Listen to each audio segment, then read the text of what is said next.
കൺമണി ശീതളിന് കൊടുത്ത ഗുളിക കഴിച്ച് ശീതൾ അത്യാസന്ന നിലയിലാവുകയാണ്. ജീവൻ നഷ്ടപ്പെടുന്ന അവസ്ഥയിൽ ശീതൾ എത്തുകയാണ്. അതിനു പിന്നിൽ വലിയൊരു ചതിയുണ്ട്. അത് മറ്റാരുടെയും ചതിയല്ല, ഏട്ടത്തിമാരുടെ ചതി. കൺമണിയെ കൊടുക്കാനും ഏട്ടത്തിമാരുടെ ചതി. സുശീലാമ്മ ഉത്തമ മരുമകളാകാൻ വേണ്ടി ഓരോരുത്തരെയും ഓരോ ജോലി ഏൽപ്പിച്ചിരുന്നു. കൺമണിക്ക് മരുന്നും മറ്റു സാധനങ്ങളും, വീട്ടിലേക്കുള്ള മരുന്നും മറ്റു സാധനങ്ങളും വാങ്ങിക്കേണ്ട ജോലിയായിരുന്നു സുശീലാമ്മ കൊടുത്തിരുന്നത്.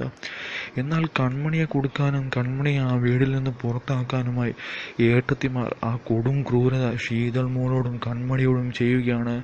കൺമണി കൃത്യമായി വാങ്ങിച്ച ഗുളികയും അതുപോലെ തന്നെ ശീതളിന് കൊടുക്കേണ്ടിയ ഗുളികയും അവർ മാറ്റിവെക്കുന്നു. ശീതളിനെ കൊല്ലാനുള്ള ഗുളിക അവർ കൺമണി അറിയാതെ മാറ്റിവെക്കുകയാണ് ചെയ്യുന്നത്.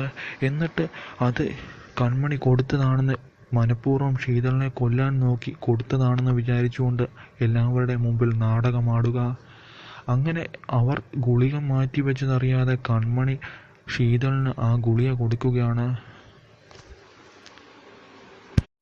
ഗുളിക കഴിച്ചു കുറച്ച് കഴിഞ്ഞ് ശീതൾ ഉറങ്ങാൻ പോവുകയാണ്. അതിനുശേഷം കൺമണി വീണ്ടും ശീതളിനെ വിളിക്കാൻ വരുമ്പോൾ ശീതളിൻ്റെ വായിൽ നിന്ന് പതയും മറ്റും എല്ലാം വന്ന് ശീതൾ അത്യാസന്ന നിലയിൽ കിടക്കുകയാണ്.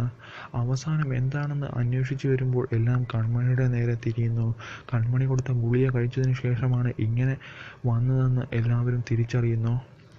ശീതളിനെ കൺമണി മനഃപൂർവ്വം കൊല്ല നോക്കിയതാണെന്ന് ഏട്ടത്തിമാർ പറയുന്നു.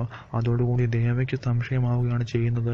അവസാനം അന്വേഷണങ്ങൾക്കൊടുവിൽ കൺമണി കൃത്യമായി തന്നെയാണ് ഗുളിക കൊടുത്തതെന്നും കൺമണിയെ കൊടുക്കാനും മറ്റും ഏട്ടത്തിമാർ ചെയ്ത കൊടും ക്രൂരതയാണ് ഇതെന്നും ദേവ കണ്ടെത്തുകയാണ്.